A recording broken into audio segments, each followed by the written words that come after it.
Good morning, dear students. Today I am going to explain the C part, that is conservation of energy. By the name we can say conservation. Conservation means how can we save anything. Conservation means conserve means save. Conservation of energy. Energy is always conserved. We cannot create the energy or we cannot destroy the energy. We can only change its form. So we have the law of conservation of energy or the principle of conservation of energy. Energy can neither be created nor be destroyed. It can only be changed from one form to another. Energy can neither be created nor be destroyed. It can be transformed or changed from one form to another. So for proving this theoretically, I am going to explain it by the proof that how can the energy remains conserved. For example, when you have a compressed spring, when you compress the spring, initially it is in rest. It means it has the stored energy, which is the potential energy. But when we release the force, then it regains its shape. It comes in motion. It means that the energy, that is stored energy, potential energy, converts into kinetic energy.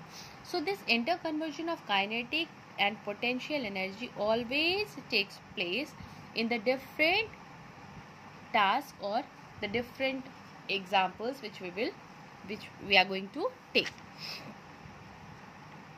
So for proving it, suppose we have a stone at a point A. We have a stone at this point A, and its height is h. When it falls from h height, it has three positions. One position B and the other on the earth. This is the earth surface or the ground surface. Okay. Initially, when it is taken at A point, initially it is in rest position. It means the initial velocity is 0. So the kinetic energy formula is half mv square. Velocity is 0, so kinetic energy will be 0. And potential energy is mgh. Here the height of A is h, so it is mgh. Okay. When it drops from A point and when it comes to B, then one part of the kinetic potential energy converts into kinetic because it has traveled x distance and it has come in motion. So the potential energy will be only from its height, that is mg from its height h minus x, and kinetic energy will be the potential, one part of the potential energy will be converted into kinetic, so it will be mg and the distance is x. When we add here the kinetic and potential, when we get the sum of kinetic and potential, we will see that 0 plus mgh, it will be mgh. Here it is, potential energy at this point is mgh minus mgx and the kinetic energy is mgx. When we add it, then total energy is equals to,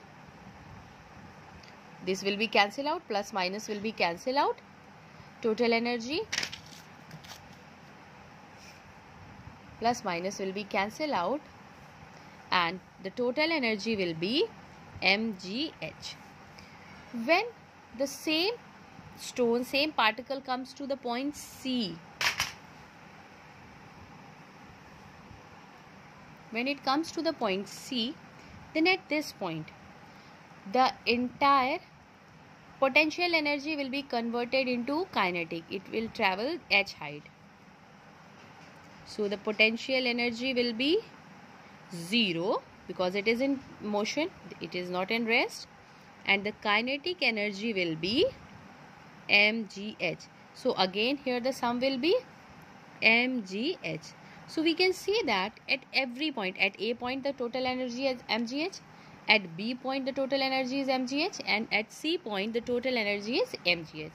So it shows that the energy is always conserved only we can transform or we can change the form of the energy. It can be transformed from one form to another. It can neither be created nor be destroyed. Now we have to show that how this kinetic energy is mgx and potential energy is mgh minus x, and here the kinetic energy is mgh. How can we prove? The first one easily you can explain. At A, initial velocity is 0, so kinetic energy is half mv square. V is 0, so kinetic energy is 0.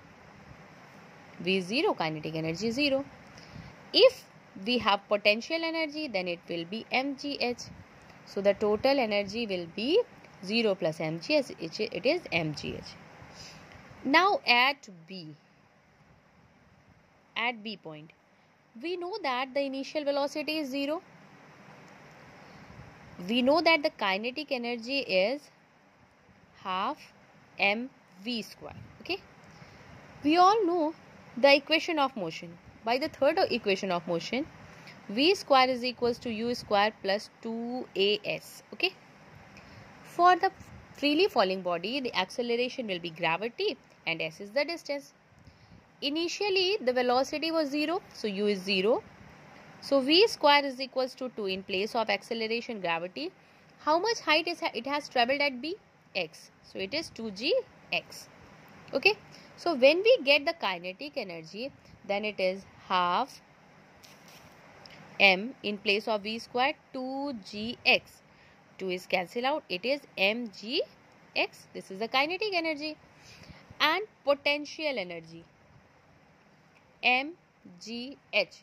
Here the height of B particle from the ground is h minus x. So it is h minus x. So the total energy is kinetic energy plus potential energy. Kinetic energy is mgx plus potential energy is mgh minus x. When we simplify it, then it is mgx plus mgh minus mgx. It will be cancelled out. It is mgh. Total energy at B. At C, initial velocity is again 0.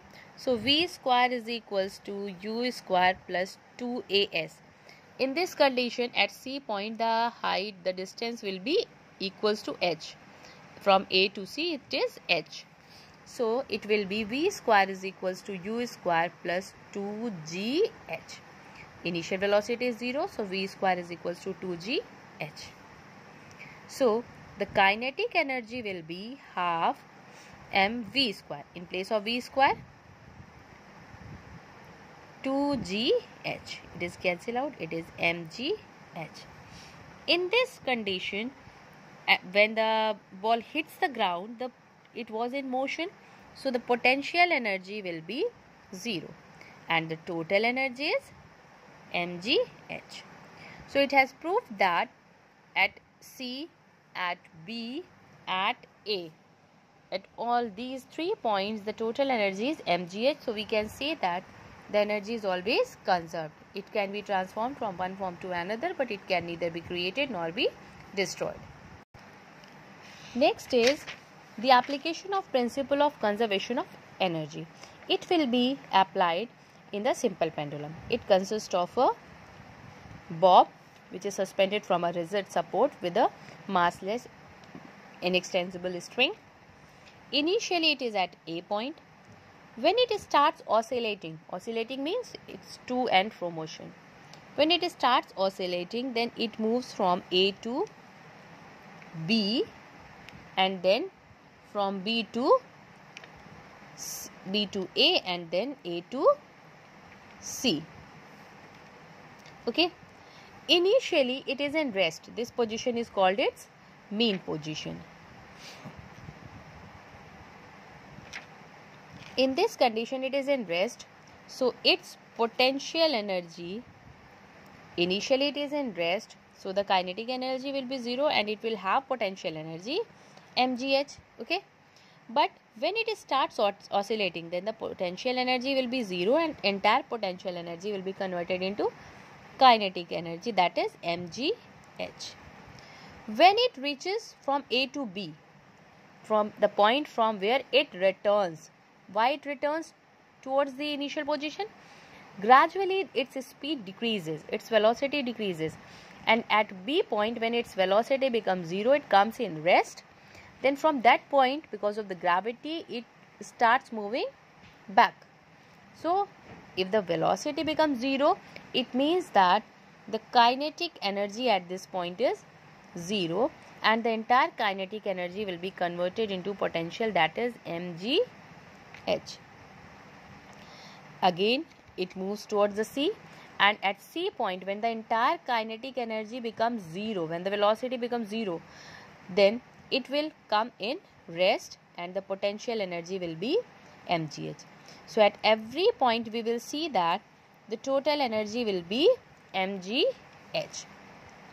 So it proves that energy can neither be created nor be destroyed. It can be transformed, it can be changed from one form to another.